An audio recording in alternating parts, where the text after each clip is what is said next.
Hürmetli kitap tanışıcı dostlar. Bugün Ulug'bek Hazinesi 1. kısım 14. mavzu.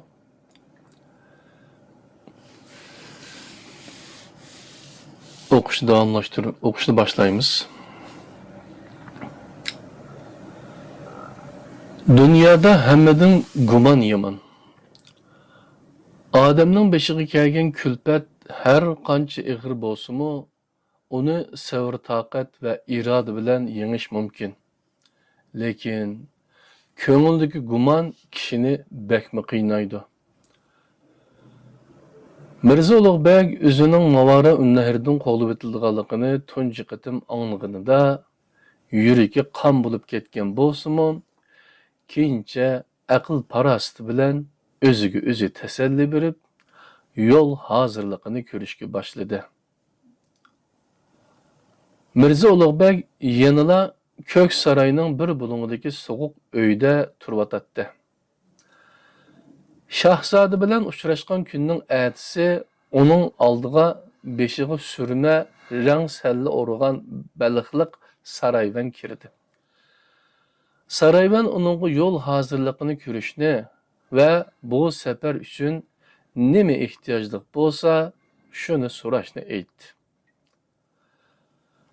Mirza Ulug'bek ortiqcha bir narsa so'ramay, faqat qiniroq kiyim-kechak, 3-4 kunlik uzuq-tulik va yaxshi ot uloq bo'lsa, kifoya qilganligini aytdi. Rostni aytganda, uningdan boshqa pul yoki oltinmi ortiqchilik qilmas edi. Lekin oltinni faqat shahzodalar in'om qilishi mumkin. Mirza Ulug'bek bo'lsa, shu kuni suhbatdan keyin shahzodadan hech narsa talab qilmaslikqa ant ichgan edi. Aslida hajga safar qilgan ojiz bandiga hashamatning nima keragi bor? Boshqa kelganini ko'rib, taqdirga tan berish lozim-da. Mirza Ulug'bek kecha-kecha kirpak qoqmay har xil chigish xiyollarda bo'ldi. O Makka mukarramaga aman eson yetib berib, haj qarzini ado qilsa, Damashqqa yoki Qohiratulga bormoqchi. Biror madrasada xizmatchi bo'lib, yer supurib bo'lsa-mu, qolgan 5 kunlik umrini ilm ahli bilan birga ta'lim tariqatga bag'ishlamoqchi. Onun namini Damashqdimi, Misrdimi, Beytul Hikme deb atalgan Bag'doddimi biladi. Shunga o nagila borsa, inshaalloh xor bo'lmaydi. Faqat kindiqqina to'kilgan ana yurti Mavara Unnahirdan, suyumlik Samarqanddan va balaliq davrini o'tkazgan Zarafshon bo'ylaridan ketmak, yaxshi kungimi, yomon kungimi shohid bo'lgan bu makonidan ayrilib, boshqa ellarda musofir bo'lmoq. Uni faqat shu xiyollar azoblab, shu xiyollar qiynaydi. O har xil ishlar bilan o'zini bezlamoqchi bo'ladi va taqdirga tan berish lozim degan o'y bilan o'z ko'nglini o'stirishga tirishadi. Lekin baribir el yurtdan judo qilinganligi kallasiga qayta yupurilib kelib, yuragi bigiz sanjigandek sirqirab ketadi. Tushdan keyin saroyvan yeshi 50'larga borgan vijikkina nihoyat muloyim bir odamni boshlab keldi. Mirza Ulug'bek uni darhol tanidi. Bu odam Shohi Zinda xo'jalaridan Muhammad Xisrav edi. Saqiliga anda sanda oq kirgan. Lavlarida hamisha muloyim tabassum jilva qilib turadigan bu odam Mirza Ulug'bekka bakmi yoqdi. Muhammad Xisravning o'ziga hamroh bo'ladiganligini anglab suyunib ketdi. Saroyvan shahzodaning oliy farmonini jakarladi. Mirza Ulug'bek bilan Muhammad Xisrav bugun namoz asrdan keyin Ko'k saroydan chiqib, bog'i maydonga berib tuynishi, ata subhi bilan uzoq safarga otlanishi lozim. Fuqarolar ko'rib qolmasin deydi-ku. Mirza Ulug'bek qalbida ko'tarilgan alam to'lqinni besib, Muhammad Xisravning üstü beshiga sap soldi. Xo'ja badaniga ko'nirab ketgan qora chakman. Putiga qizil xurumdan tikilgan ko'ni ma'si kiygan. Beshiga odatdagi salla urib olgan edi. Kimingiz yiroq yo'lga yelinglik qilib qolmasmi, xo'ja? Xo'ja Muhammad Xisrav muloyimlik bilan kulimsiradi. Hajga safar qilgan bir fuqaroga huzur kishimning nima keragi, ulug' hazratim? Muhammad Xisravning bu gapi Mirza Ulug'bekka yoqdi. Shundaqdimi u huzur kishim bo'lmasimi, uzun safarga qilinroq kiyinish kerak. So'q tushib qoldi, deb sarayvandan onunğa bir qor kiyim aldırıp berdi. Ular namoz shamdan keyin qo'zg'aldi. Ko'k saroy odatdagidekla nihoyatda jimjit. Hamma yoq qop-qorong'u. Havo rang egiz gumbazlar surlik qabrlardek qad ko'tarib turadi. Faqat marmar ko'lchakning cho'risidagi tosh panuslar xira yo'ruq berib, kumush çaçratqushlardan etilib chiqayotgan suvning yenik shildirilishi quloqqa kirib turadi xolos. Mirza Ulug'bekni titrak bosgan bo'lsa-mu, butun umri o'tgan bu ko'ni saroy bilan abadil abad vidolashadiganligini o'ylab, ixtiyorsiz holda to'xtadi-da, qalbidagi alamlik tuyg'uga bo'y egib, qibla tarafdagi haramxonaga qaradi.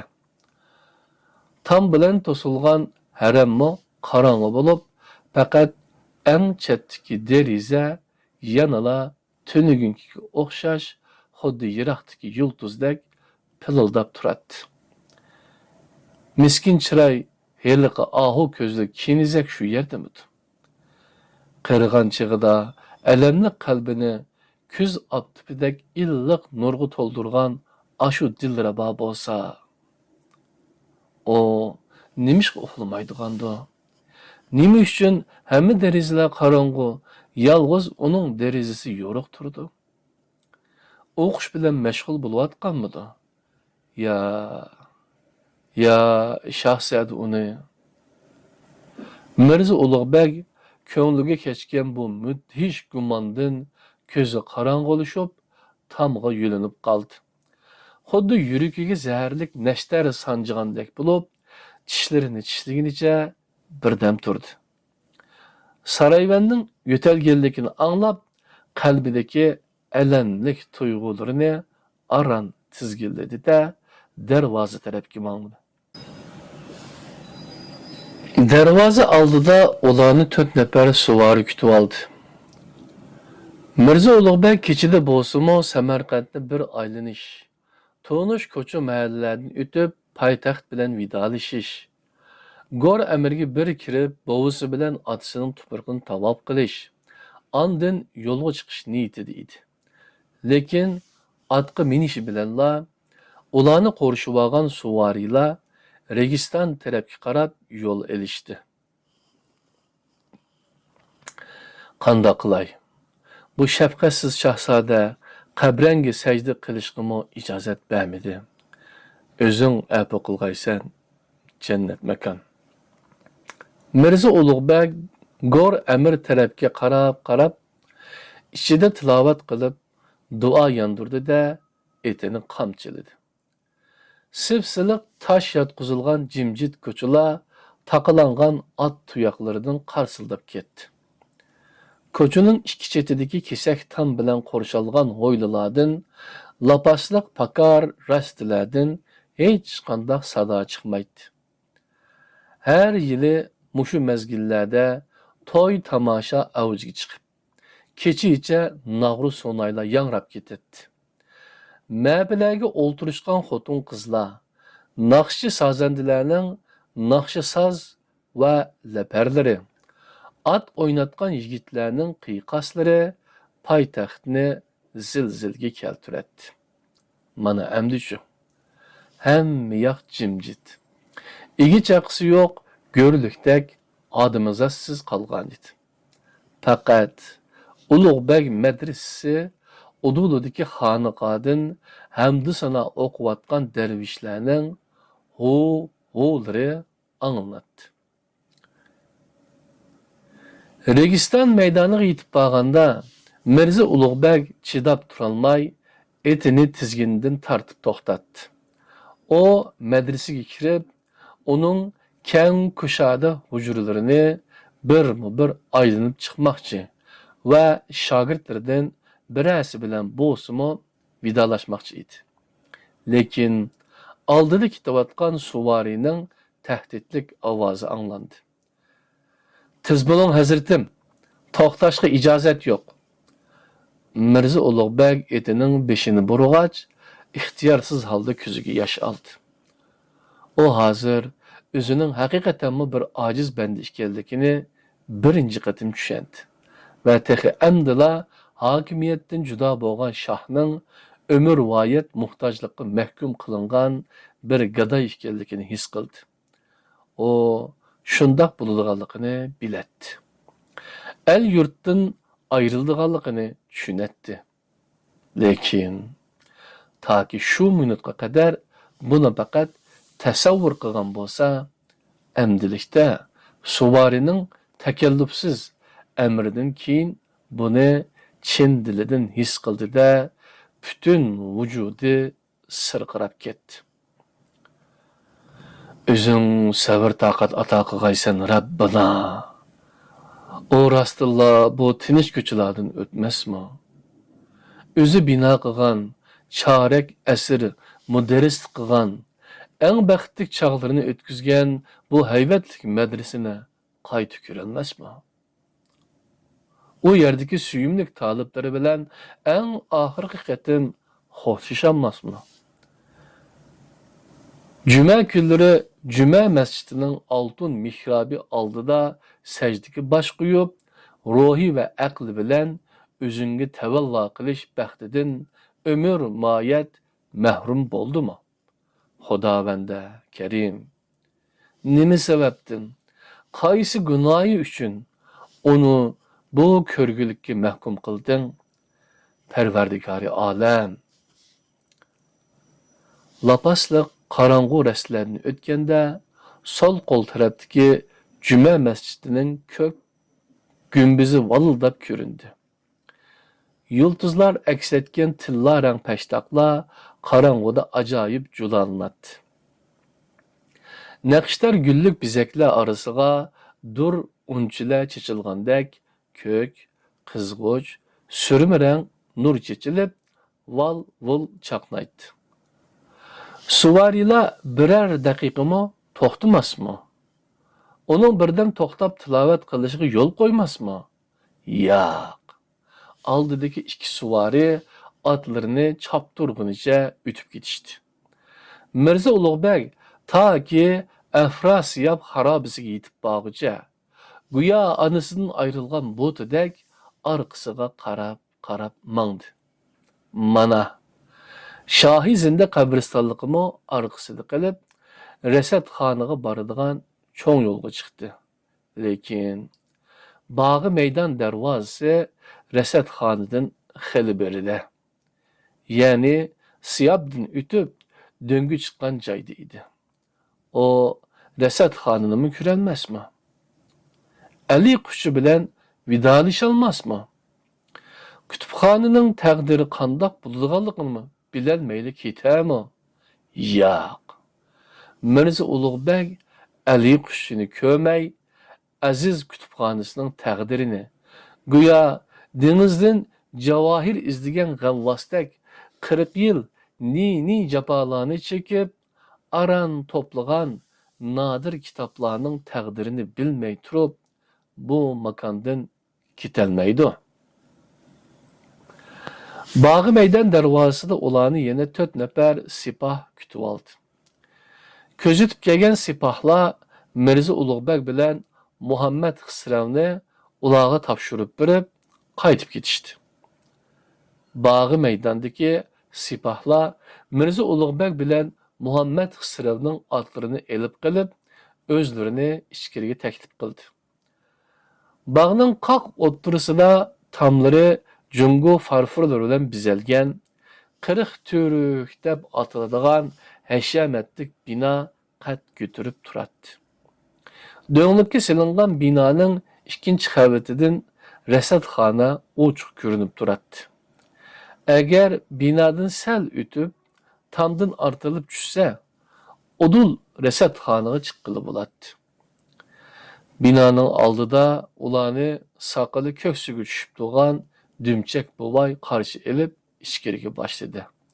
Hem dok, hem to'g'magacha bu buvay bog'i maydonda baxt egisi Amir Temur hayot vaqtidan boshlabla xizmatkor bo'lgan.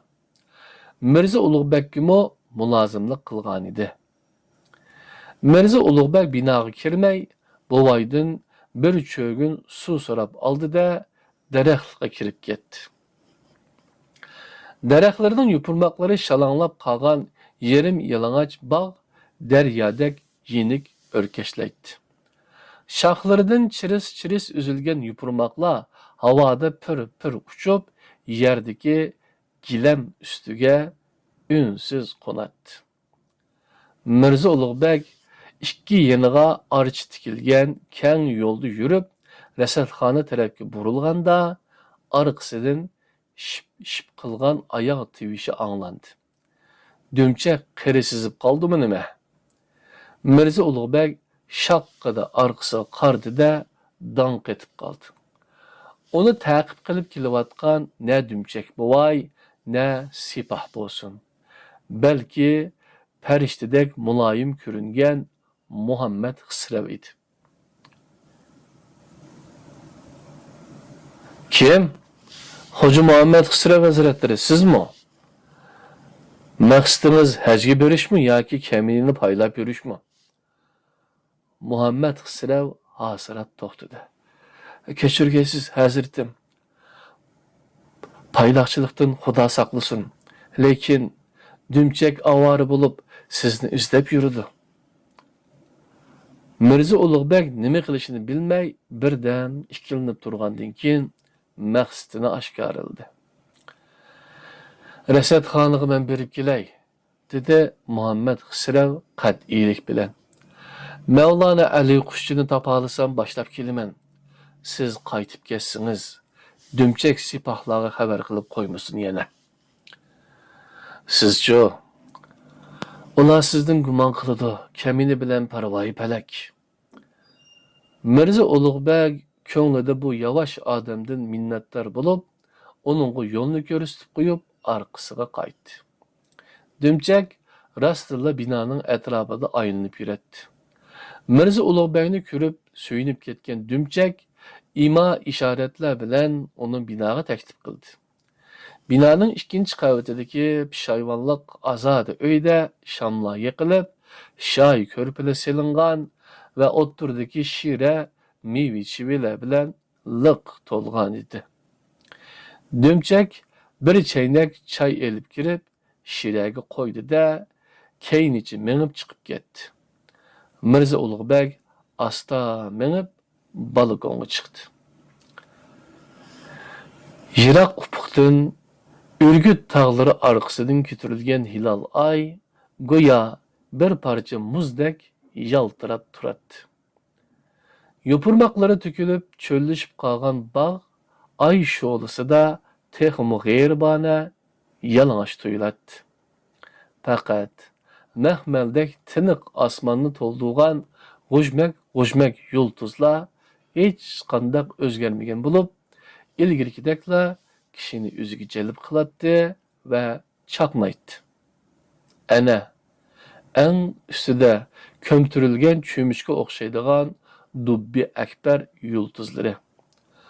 Onundan sel pesrekte güya çeçilgan zerdek valıldavatkan saman yolu. Saman yolunun astıda toğrıraqı bir parça muzdek yaltıravatkan hilal ayının üstüde çoğdek yangan üker.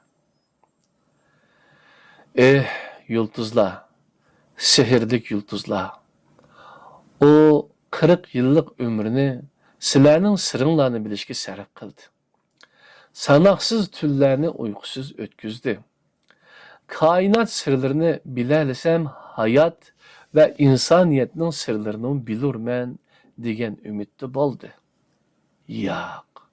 Uning hamma orzusi hayot bo'ronlarida to'zib, qirg'an chig'ida bir g'arib musofir, bir bechora banda bo'lib qoldi.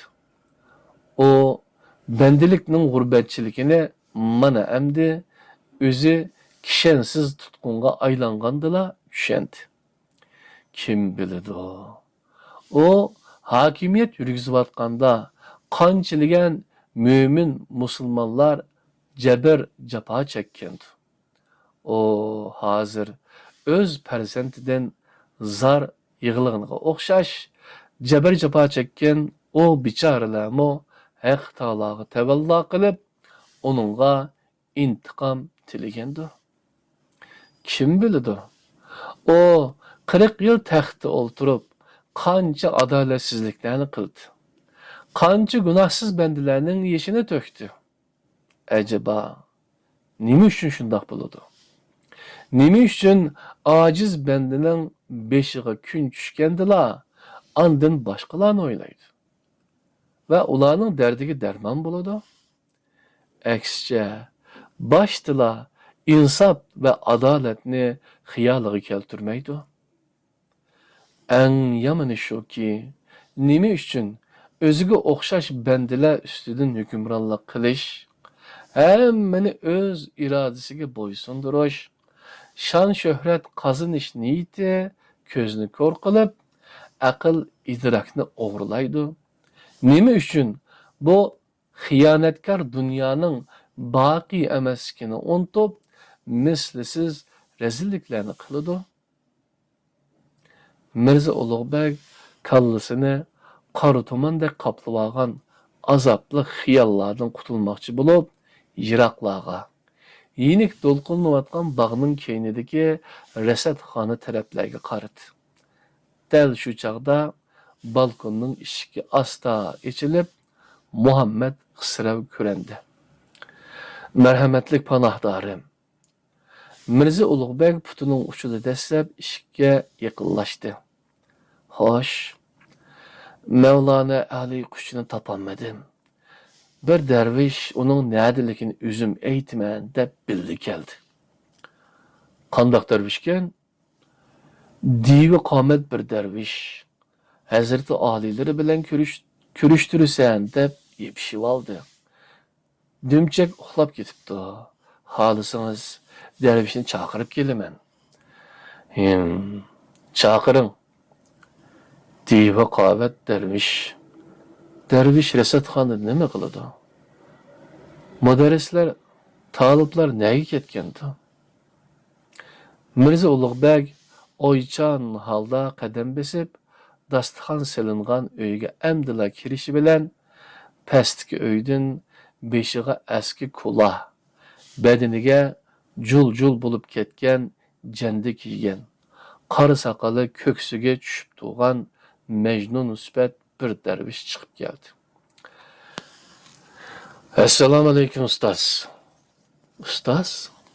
Mirza Ulug'bek eshikda to'xtab, juldir kishimlik dervishga tikilib qaradi-da, hayron bo'lib. Qalandar qarnoqi debdi.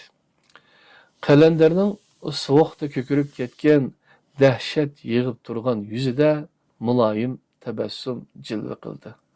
Tanidingiz ustoz. Mirza Ulug'bek o'rnidan qimir qilmay hamon qalandarga tikilib turadi. Seni madrasani tark etib, zoitlik yo'liga mangdi deb anglagan edim. Rasadxonada nima qilib yuriysan? Qalandar quyuq budur soqolini silab kulimsirdi. Resetxanada paydaqçılıq yürümen, ustaz. Bu nime deginin? Çaqçaq mı ya? Kalenderinin levlerdeki tebessüm yoqab, qapaqları türüldü. Yoq, rast gapni qilyapman, ustaz. Şeyh Nizameddin Xamishning farmoni bilan resetxonada paydaqçılıq qilyapman. Resetxonaga ko'milgan oltin va javohirlarni otashparastlar va dinsizlar putgan kupur kitoblarni dahriy shogirdlaringiz o'g'irlab ketmasin deb qarayapman. Resetxonaga javohir nadin keldi? Kalender beşini götürüp Mirza Ulug'bekning ko'zlariga tikilib qaradi. Bobingiz Amir Temurdan qolgan oltinlar qayerda? Ularni Mevlana Ali qushiga kim berdi? Estağfurullah. Bu telve derviş nima deydiganda? Bu sirni o nadin bilgandi? Onun bu yerga kelishidagi maqsadi nima? Maqsadın resetxonadagi tillalarni asrab qilishgan. Nima uchun uni tashlab saltanatdan judo bo'lgan shahni yo'qlab kelding? Muddaing zodi nima, darvish? Muddaim ilm ahliga yaxshilik qilmoqdir, ustoz. Mirza Ulug'bekning lavlarida kinoyalik tabassum paydo bo'ldi. Belli darvish, va lekin ilim dergahiden yüz örüp gadaylıkni tilagan bir zahid nima uchun yana ilim ahliga yaxshilik qilmoqqa bel bog'lading? Kalender ko'zini Mirza Ulug'bekning ko'zidan uzib yerga qaradi va ovozini birdan o'zgartib. Ne'matlik ustoz, dedi asta. Pekir aciz bendini mesxira qilmang, derdimni aytay. Mirza Ulug'bekning ko'zlaridagi kinoya alomati hayronlik bilan. Hayronlik yana allaqandoq illiq mehr bilan almashdi. Bu qil darvish. Darding bo'lsa davagin o'g'lim. Dardim shuki, Kalender cho'nqur tortdi-da. Ovozida bo'lakcha bir samimiylik paydo bo'ldi. Dardim shuki, ilim dergahini zahidla ovuziga almashtirib, bekmi xato qiptiman ustoz. Chunki faqir paktab yurgan bu dergah bid'at va xurofat makon ekan. Faqir ishongan ulamolar boqiy dunyoning emas, bu fani dunyoning g'amida ekan ustoz. Insof va haqiqat ularda emas. Ilim ahli olimlarda ekan. Şu sebepten yaxshilik qilishni ko'nglim ko'p, ilim ahliga qaytadan bosh egib keldim, ustoz. Yo'g'on gavdasi bilan yerim qorong'i uyning eshigini to'sib turgan bu sahrolik darvish ko'loq kiygan beshini egib jim bo'lib qoldi. Onun ko'ngli buzilganligini sezgan Mirza Ulug'bekning qalbi yana atılıq mehriga to'lib, onun qeshig'i bordi. Barakallah dervish. Mashayix Abu Bakri Abharidin haqiqat degan nima deb so'rabdi. O debdi kim? Haqiqat ilimdir. O yana so'rabdi. Ilim degan nima? O ilim degan haqiqatdir deb javob beribdi. Ko'nglimdagi hamma gumonni yo'q qilding. Rahmat sana Kalender. Qaltis ulug' niyat qilsan. Shu niyatingga afirin. Buni Ali qushchi bilamdi? Biladi ustoz, biladi. Kalenderning chehrasi nurlanib ketdi. Ko'nglimiz to'q bo'lsin ustoz. Mevlanaga topshirgan oltin va javohirlaringizni ishonchlik joyga yushirdik. Uni raqiblarimiz 1000 yil izlab topolmaydi. Ali qushchi o'zi qayerda? Kitaplarınızda tügüge artıp, yoşurukla elip gitti. Acayip iş ha. Günahsız, narisididek ah köngül, közleri roşen bu gadayını qayerden yetkizip geldin?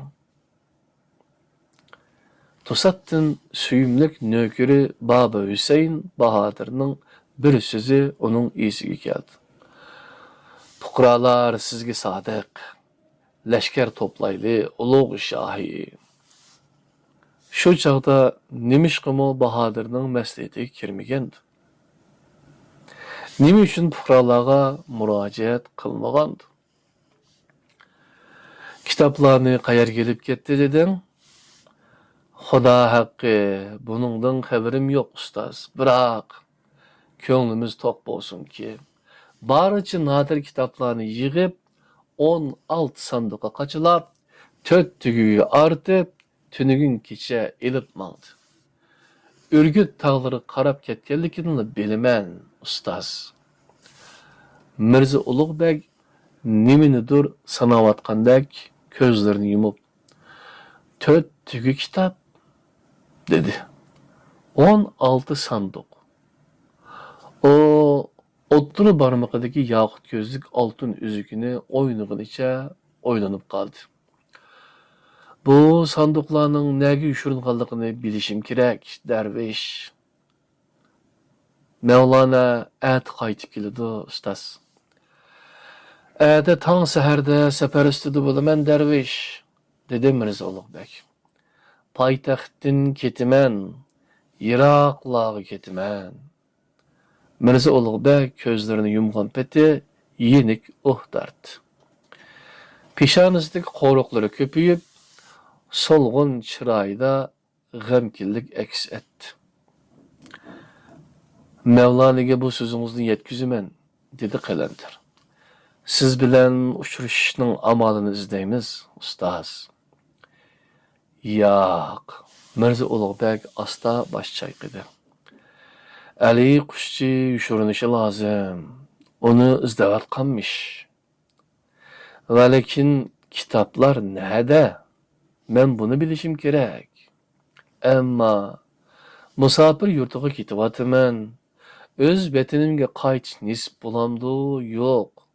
Bunu yalğız Haq Taala biladi, derviş.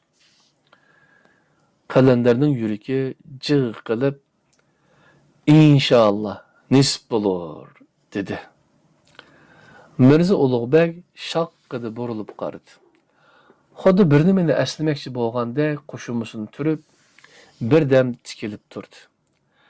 Kalenderning o'ltirishgan ko'zlari, beshidagi kolah bilan badindagi eski jandisi nima uchundir haramda ko'rgan Nazininni eslatdi. Der perdening orqasida ayminibgina bosh egib turgan Banu, onun teqimiga tushib turgan sumbul sochlari ve güzel jamali birdam ko'z oldiga keldi.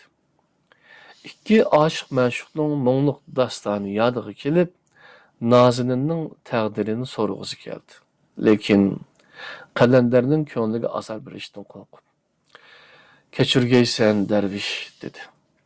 "Sening oldingda gunohkorman.